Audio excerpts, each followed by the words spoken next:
اللهم صل وسلم وبارك على سيدنا محمد وعلى اله وصحبه اجمعين. ازيكم عاملين ايه؟ طبعا وحشتوني كتير من الفيديو اللي فات.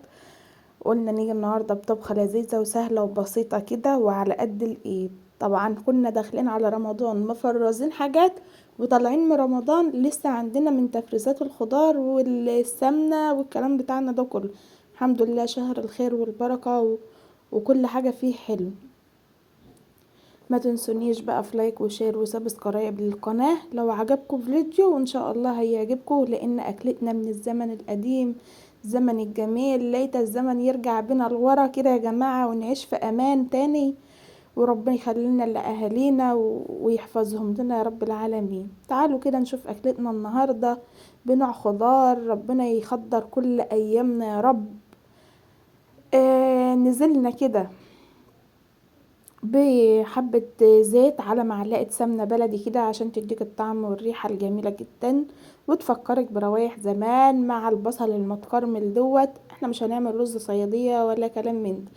نزلنا كده ببصلة تقطعها ناعم على ايدي، ونزلت عليها بنص معلقة سكر صغيرة تكرملها بسرعة معايا. نزلت عليها بنص معلقة صغيرة او معلقة صغيرة من التمر المهروس. عايزه تعمليه فريش براحتك، انا مفرزه التوم بطريقتي في الفريزر. وزي ما انت شايفاه ابيض وجميل، ولا بغير لون ولا اي كلام من ده. نزلت كده بالفول الاخضر وهنسيبه يتشوح قيمه 10 دقايق على نار هاديه. طبعا زي ما انت شايفه ميه الكرمله بتاعه البصل ما بتتغيرش ولا كلام من ده، كل الميه اللي نازله من الفول ديت السوائل تبع الفريزر بتاعه التلج والكلام ده. انا اديته شطفه سريعه بس بردك في بعد حبيتين متجمدين. اتشوح هننزل عليه. طبعا ما كانش عندي خضار فريش، دولت كانوا حبة في الفريزر. نزلت كده بمعلقتين يدوني طعم وريحة جميلة جدا برضو. هنحط بقى التوابل بعد ما الفول اتشوح مع البصلة المتكرملة. التوابل بتاعتي مش هتزيد عن فلفل وكمون وكزبرة. احنا قلنا عايزين نرجع الزمن القديم وريحة زمان. اكلات زمان دي مفيش احسن منها، لا فيها بقى 7 بهارات ولا 11 بهار ولا كلام من ده، ولا توم ناشف ولا بصل مجفف ولا كلام من ده. ننزل كده حسب رغبتك بقى، ما بتحب التوابل في الاكل. انا بحب الكزبرة جدا في الاكل فكترت من الكزبرة. نص معلقة فلفل اسمر، معلقة صغيرة خالص كمون، معلقة صغيرة برضو كزبرة. ونزلت بالتمليحة تبع الملح. هديلهم تشويحة مع بعض تقليبة كده وهنزل على طول بالمية. بس انا كان عندي بقى شوربة بوريك لون الفول مع البصلة ما غيرتش خالص البصلة المكرملة، عشان انت حاطة فيها نص معلقة سكر صغيرة مكرملة فيها، فالسكر حافظ على كرملة البصل. تمام كده زي ما انتوا شايفين. حتى والفول بيبقبق كده مع الزيت والسمنة بتاعتي اللون البني زي ما هو، ولا هتحطي لون بني في البهارات ولا كلام من ده. نزلت بقى بالشوربة بتاعتنا. طبعا الرز دوت يا محلاه بالشوربة، ولو معمول بمرقة الدجاج مع حبة مية برضو مش هيقول لا، زي الشوربة الكذابة بالظبط. انما ان كان عندي حبة شوربة بقى كده مش عايزة اقول لكم زي القشطة تبع فراخ بلدي. نزلت كده بالشوربة وهسيبهم لما يغلوا مع بعض وبقبقوا كده زي ما انتم شايفين، وانزل بكمية الرز بتاعتي. انا كنت غاسله الرز وحطها جنبي يتنقع كده في الميه عمالة اخلص تشويحات الفول والبصل.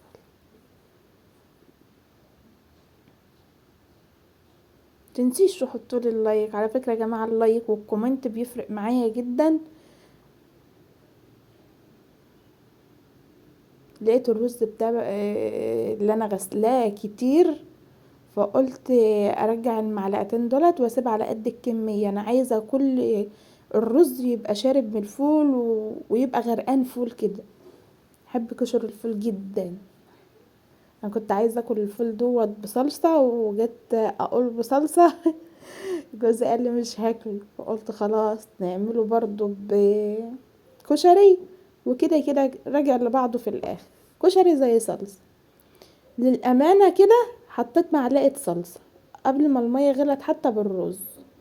كان عندي معلقة صلصة متسبكة في التلاجة فحطيتها، بس مش هتغير في اي حاجة، لا في طعم الفول ولا في الرز.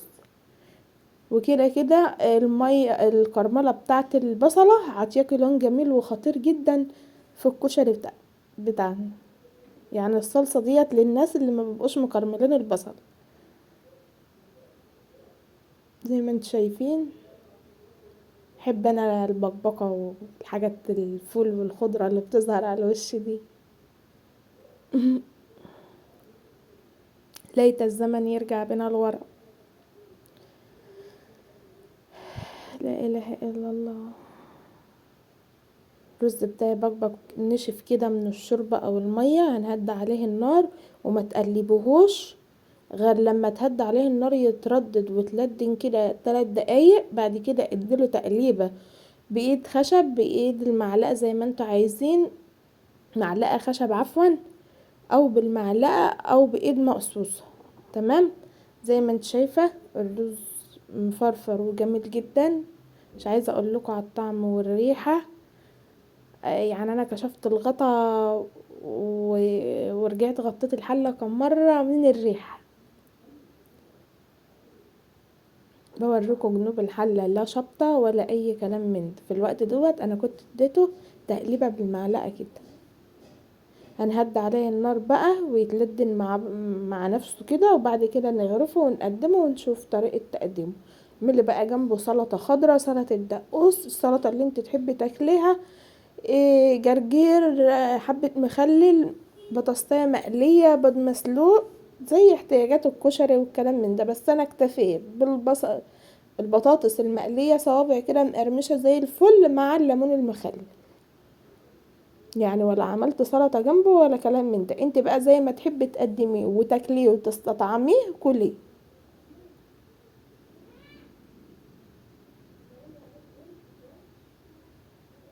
لا اله الا الله محمد رسول الله.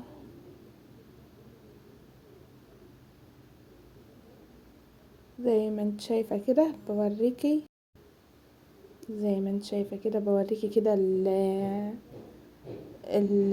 الرز وهو مفرفر وجميل جدا من الجنوب. الفول مغمس الرز كله او الكشري بتاعنا كله. لا اله الا الله. عمنا اللي بتدوق.